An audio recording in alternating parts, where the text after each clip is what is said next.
Hey, this is Nash, and here's a quick video about what just happened with Finland and NATO. So Finland is now a part of NATO for all intents and purposes. 80 years of attempts are now finally bearing fruit. Finland is jumping in. And here's the bottom line, because I value your time. I want to give you the bottom line first if you don't have time to watch the entire video. So here it is. Look, Finland joining NATO is a huge trophy for NATO. And this is not only a dream come true, it's actually a nightmare for Vladimir Putin. The whole reason Putin went to war in Ukraine because he was trying to eliminate more NATO borders on his back porch. But now, by Finland joining, just Finland alone, the Russian border with NATO has just doubled. It just added 800 kilometers of massive borders. Not good news for Putin for multiple reasons, which I will explain in this video. But as always, this was just the bottom line. In case you just need that, you're free to go. But I urge you to stay for the next 5 to 10 minutes because I'm about to blow your mind about the behind the scenes stuff. This is absolutely insane. Before I do, the only thing I want you to do is think and listen for yourself and actually think about this. Don't take my opinion. Don't take anybody else's opinion. Just think. And also, do not click nothing, don't smash nothing, don't buy nothing. I don't care about this stuff. Let's just talk and kind of communicate about what's going on, because I want to develop individual, independent, interdependent thought.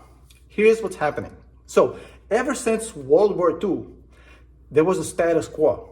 So Finland actually went to war with Russia. Not a lot of people remember this. Before World War II, Russia went to war with Finland in the middle of the winter. They got schooled. If you know the videos by the professor playing basketball, that's why they call him the professor. Same thing. Finland took Russia to the woodshed. The kill-death ratio was anywhere from 30 to 50 Russian soldiers for each Finnish soldier that died. But this happened before World War II. Russia eventually had to settle. Finland had to settle. Finland could not win this war by its sheer size or lack thereof. They knew it's a matter of time before they ran out of people, and Russia just has an endless supply of bodies, etc., etc. So they struck a deal. The deal wasn't really good for anybody, but that was it. But everybody who's anybody will tell you that Finland beat Russia in that war, and still it actually benefited Russia a lot because they learned their lessons, they took their L's, and they implemented a lot of the stuff they learned in the Finland war during the war against the Germans. And that would help them during the harsh winters against the Germans. If you remember, there's a famous battle where the Germans got absolutely snowed in and the Russians won in the winter. Now, that's long history. But ever since that moment, Finland has never stepped foot into NATO. They've always been neutral. They never wanted to be a part of NATO. They didn't want to piss anybody off. They want to be friends with the US, with Germany, with the West. They want to be friends with Russia. And they kept that status quo up until now. And Putin enjoyed this. Finland was free to do whatever they want. But the minute Putin stepped foot in Ukraine, everything changed. You have to understand, ask anybody from Finland.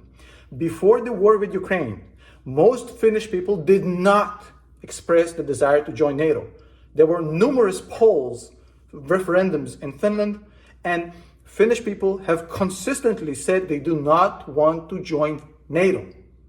That is, of course, until Putin invaded Ukraine and all bets were off. And now the idea of, oh, we don't want to piss off Putin, it's long gone because we've just seen what he's capable of.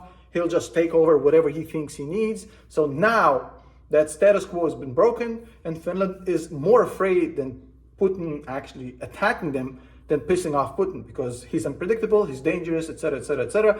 So Finland, the entire public opinion in Finland changed due to the Ukraine war, and now they won't end. Now, it's not good news for Putin. We'll talk about that in a second and his miscalculations. But the main obstacle, so you might ask yourself, why did it take Finland a whole year to join? Because the war started a year ago. Well, that is because one of the strongest members of NATO is actually Turkey. Turkey is the second biggest military force in NATO, believe it or not. And geographically speaking, they're sitting in a very, very important position.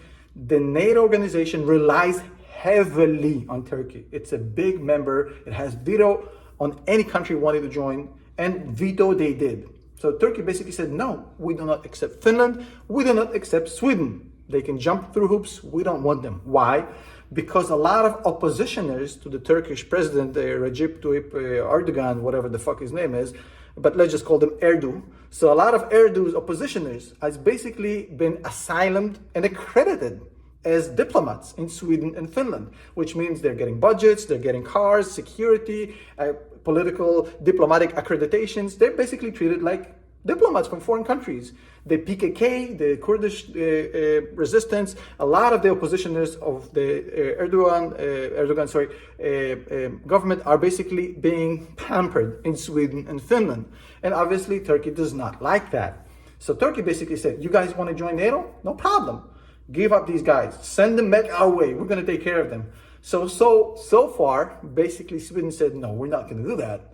Finland, I think, based on what just happened, finally caved. So we will find out exactly what Finland gave to Erdogan and his government, but they definitely did something. I think in some sort of a compromise where the accreditations and all the money and the budgets and everything was taken away from these oppositioners, but they will let them stay physically in Finland, being broke and jobless and moneyless and budgetless. I think that's the compromise they worked out with. So nobody's going to get killed and executed, but also they stop getting the pampers and all the food and money from the Finnish government. So I think that's the deal they've set up. Why specifically now? Well, because Erdogan and his government are under pressure now to get this deal done. Erdogan is facing elections in about a month. Now, he faces elections on top of an earthquake that shattered his country into pieces, economy that's in the toilet, massive 80% inflation, which he caused by refusing to raise interest rates because it's against Islam to actually charge higher interest. And, this whole thing, he had this massive populistic decisions where he would not raise interest, the economy went to the toilet. So his entire kind of claim to fame for him to get reelected is this foreign affairs shit. He has to get some sort of a clout from Finland and from Sweden to show his people that he actually did something for the Turkish people. So he has to get a deal done before May, which is why I think on the one hand, Finland is really anxious to get in. Turkish are also really anxious to get the deal done before the election. So that's why I think they've set up the deal now. Also, this probably means that Swedish are on the brink of a deal as well. They will give Erdogan something because they want to join, and he also is running out of time because this whole thing only works until the elections. After that, he couldn't care less. Not care less, but not care as much. So this is why it's happening right now. And this, I think it's almost inevitable that Sweden is next, given what I just told you. They will figure out some sort of a deal where, these guys were basically, left there in peace, but basically all the stuff were lifted. The cars, the budgets, etc., the accreditations will be taken away. Now, why is this a massive hit to Mr. Vladimir Putin, President Putin? Well, check this out. Putin was running a very long con against NATO. When Putin in 2020, in 2000, when in 2000, Putin, as the president of Russia, prime minister, he changed jobs many times. Putin in 2000 actually went and told the Germans in fluent German in front of their parliament saying, hey, the war is over, times has changed, let's set up a collaboration forever. And he convinced the Germans to set up the Nord Stream pipeline. This was the beginning of a long con. Eventually, he got Angela Merkel on top of the green wave and the fears of nuclear energy to kill its entire energy independence with, shutting down 17 nuclear power plants. As this happened in 2022, Angela Merkel finished killing the entire German industry of nuclear energy.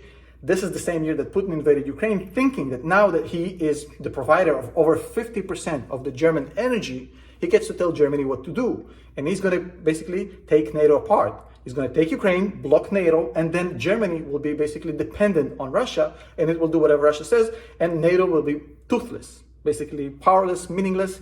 And then that was the game plan. But what ended up happening is that Germany said, no, we're calling your bluff.